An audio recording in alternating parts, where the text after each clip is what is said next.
Assalamualaikum warahmatullahi wabarakatuh. Selamat pagi. Bagaimana nih kabar kalian hari ini? Semoga kalian tetap dalam keadaan sehat dan tetap semangat dalam mengikuti pembelajaran daring. Bertemu lagi bersama Ibu Yuli untuk kita belajar bahasa Indonesia. Tapi sebelum kita memulai pembelajaran, alangkah lebih baiknya nih kita berdoa dulu sesuai dengan kepercayaan dan keyakinannya masing-masing. Berdoa dimulai.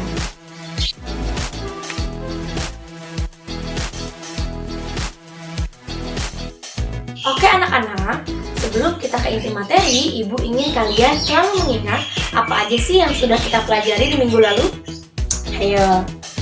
Nah, yang sudah kita pelajari di minggu lalu adalah struktur dan kaidah kebahasaan dalam teks ulasan.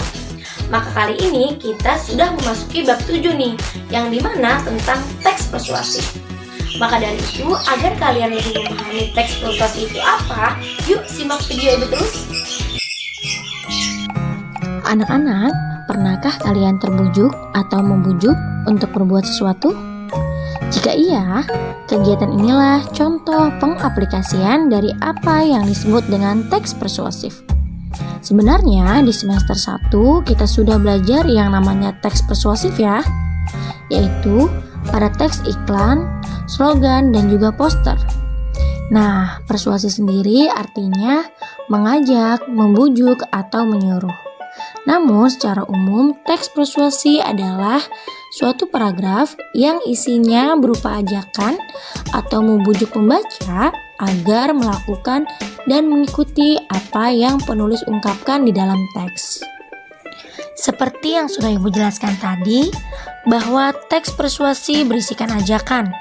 Maka dari itu, isi di dalam teks persuasi ada 3 aspek nih, yaitu argumentasi, fakta, dan juga ajakan. Dengan demikian, teks persuasif ini terdapat pendapat seperti halnya di dalam teks argumentatif, dan mungkin pula tersedia fakta ya.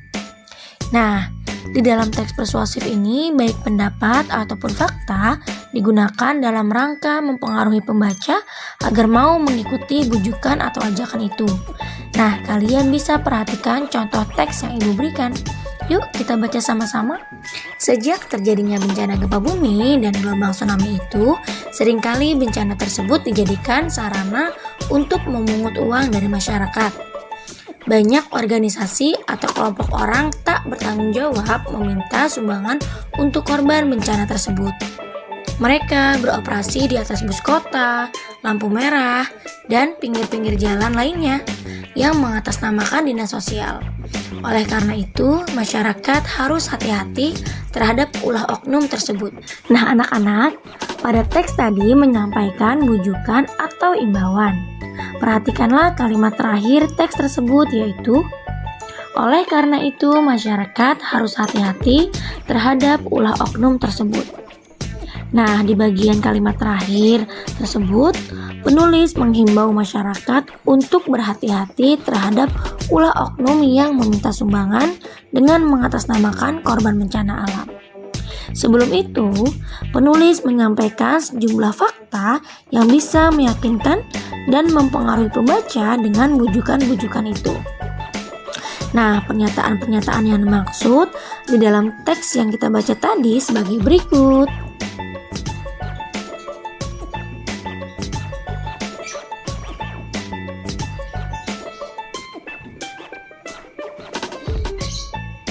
Kemudian ada ciri-ciri teks persuasi. Yang pertama ada berisi data dan fakta. Mengapa harus berisi data dan fakta? Hal ini dikarenakan tujuan utama dari teks ini adalah untuk mempengaruhi pembaca. Oleh sebab itu, teks persuasif memiliki alasan-alasan yang kuat disertai dengan data dan fakta. Ciri yang kedua yaitu meyakinkan pembaca. Teks ini berusaha meyakinkan pembacanya untuk melakukan atau mempercayai yang ditulis oleh penulis. Ciri yang ketiga yaitu berisikan kata-kata ajakan. Teks ini menggunakan kata-kata ajakan seperti ayo, mari, lakukanlah, dan lain-lain. Nah, ciri yang keempat yaitu menghindari konflik. pada teks persuasi biasanya menghindari konflik agar kepercayaan pembacanya tidak hilang dan supaya kesepakatan pendapat antara penulis dan pembaca bisa tercapai. Selanjutnya ada tujuan teks persuasi, yaitu untuk meyakinkan pembaca bahwa ide, gagasan, atau pendapat di dalam teks adalah benar dan terbukti juga melaksanakan apa yang menjadi ajakan dari ide tersebut.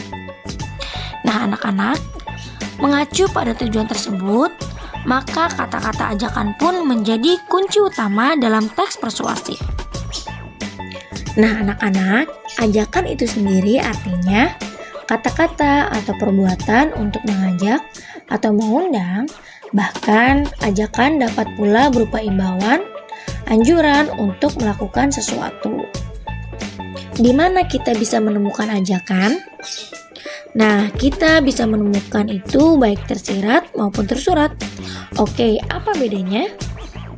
Nah, perbedaannya adalah kalau tersurat, yaitu penyampaian ajakan secara langsung.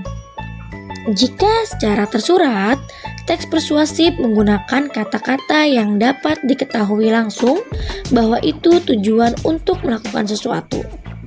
Kata-kata yang sering dipakai misalnya, seharusnya, sebaiknya, jangan, dan hindarilah.